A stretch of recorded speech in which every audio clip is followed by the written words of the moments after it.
તો 8 અને 9મી એપ્રિલની વાત કરી રહ્યા છે કે જ્યાં ઓલ ઇન્ડિયા કોંગ્રેસ કમિટીનું રાષ્ટ્રીય અધિવેશન છે।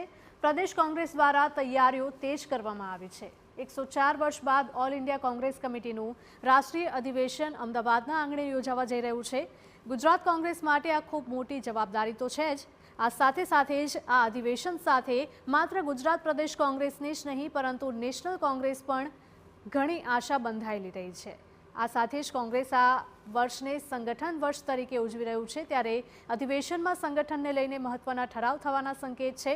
થોડા સમય પહેલા રાહુલ ગાંધીએ પણ ગુજરાત પ્રદેશમાં રહેલા ગદ્દારોને દૂર કરવાની વાત કરી। ગુજરાતમાં ભાજપને હરાવવાનો પડકાર ફેંક્યો હતો, ત્યારે આ અધિવેશન રાજકીય રીતે પણ ઘણું જ મહત્વનું બની રહેશે। ગુજરાતમાં 64 વર્ષ બાદ મળી રહેલા અધિવેશનને વિશેષ બનાવવા માટે પ્રદેશ કોંગ્રેસે પૂરજોશમાં તૈયારીઓ શરૂ કરી દીધી છે। ગુજરાત આવનાર કોંગ્રેસના ડેલિગેટ્સને કોઈ પણ પ્રકારની મુશ્કેલી ન થાય તેનું વિશેષ ધ્યાન રાખવામાં આવી રહ્યું છે।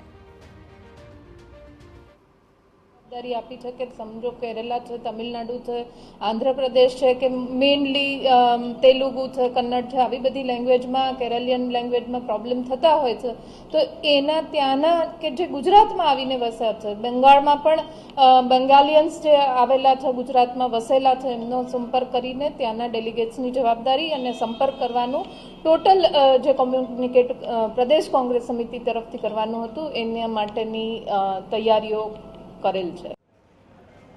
ગુજરાતમાં 6 દાયકા બાદ યોજાવા જઈ રહેલા અધિવેશન સાથે નવીનીકરણ અને બદલાવની અપેક્ષા રાખવામાં આવી રહી છે। કોંગ્રેસની ડ્રાફ્ટ કમિટીએ નક્કી કરેલ ઠરાવ CWCમાં રજૂ કરાશે, જેમાં કોંગ્રેસના નવીનીકરણ, રાષ્ટ્રીય અને સામાજિક મુદ્દાઓ સામેલ હોઈ શકે છે। આ અધિવેશનને ગુજરાત પ્રદેશ કોંગ્રેસના પ્રભારી મુકુલ વાસનિકે દેશની રાજનીતિની દિશા બદલનાર ગણાવ્યું છે। તેમણે કહ્યું છે કે અધિવેશન માત્ર ગુજરાત માટે જ નહીં પરંતુ સમગ્ર દેશની રાજનીતિ માટે મોટી ઘટના બનશે। આ ઉપરાંત તેમણે ભાજપ પર આક્ષેપ કરતા કહ્યું હતું કે ભાજપ વિચારોના આદાન પ્રદાનમાં નથી માનતું।